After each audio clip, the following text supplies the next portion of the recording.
रूत की किताब, उसका दूसरा बाब। और नोमी के शौहर का एक रिश्तेदार था जो अली मलिक के घराने का बड़ा मालदार था और उसका नाम बोअज था। सो मुआबी रूत ने नोमी से कहा, मुझे इजाज़त दे तो मैं खेत में जाऊं और जो कोई करम की नज़र मुझ पर करे उसके पीछे पीछे बाली चुनो। उसने से कहा, जा मेरी बेटी।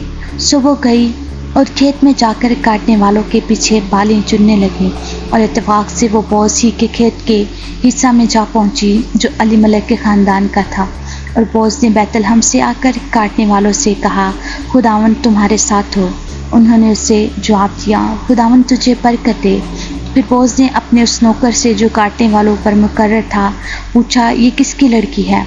उस नौकर ने जो काटने वालों पर मुकर्रर था जवाब दिया, ये वो मुआबी लड़की है जो नोमी के साथ मुआब के मुल्क से आई है। उसने मुझसे कहा था कि मुझको ज़रा काटने वालों के पीछे पोलियों के बीच बालें चुनकर जमा करने दे। सो ये आकर सुबह से अब तक यहीं रही, फक्त ज़रा सी देर घर में ठहरी थी। तब बोअज ने रूत से कहा, ऐ मेरी बेटी, क्या तुझे सुनाई नहीं देता? तो दूसरे खेत में बालें चुनने को ना जाना और ना यहाँ से निकलना, बल्कि मेरी छोकरियों के साथ साथ रहना। इस खेत पर जिसे वो काटते हैं तेरी आंखें जमी रहीं और तू इनके पीछे पीछे चलना। क्या मैंने इन जवानों को हुक्म नहीं किया कि वो तुझे ना छुएं?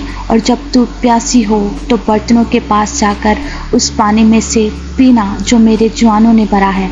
तब वो अंधे मुंह गिरी और ज़मीन पर सरनगू होकर उससे कहा, क्या बाइस है कि तू मुझ पर करम की नज़र करके मेरी खबर लेता है, हालांकि मैं परदेसन हूँ। बोअज ने उससे जवाब दिया कि जो कुछ तूने अपने खामन के मरने के बाद अपनी सास के साथ किया वो सब मुझे पूरे तौर पर बताया गया कि तूने कैसे अपने माँ बाप और ज़ाद बूम को छोड़ा और उन लोगों में जिनको तू इससे पेशतर ना जानती थी आई।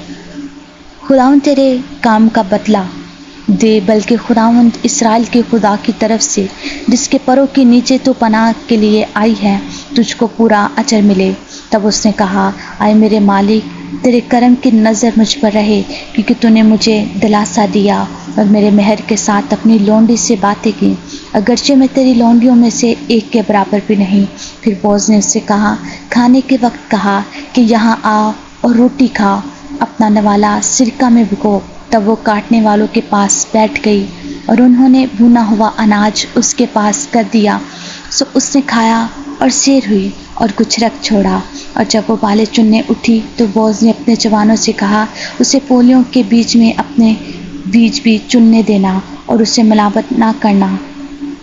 उसके लिए गठरियों में से थोड़ा सा निकाल कर छोड़ देना और उसे चुनने देना और झिड़कना मत। सो वो शाम तक खेत में चुनती रही और जो कुछ उसने चुना उसे फटका और वो करीब एक एफा जो निकला वो उसे उठाकर शहर में गई और जो कुछ उसने चुना था उसे उसकी सास ने देखा और उसने वो भी जो उसने सैर होने के लिए बाद रख छोड़ा था निकाल कर अपनी सास को दिया।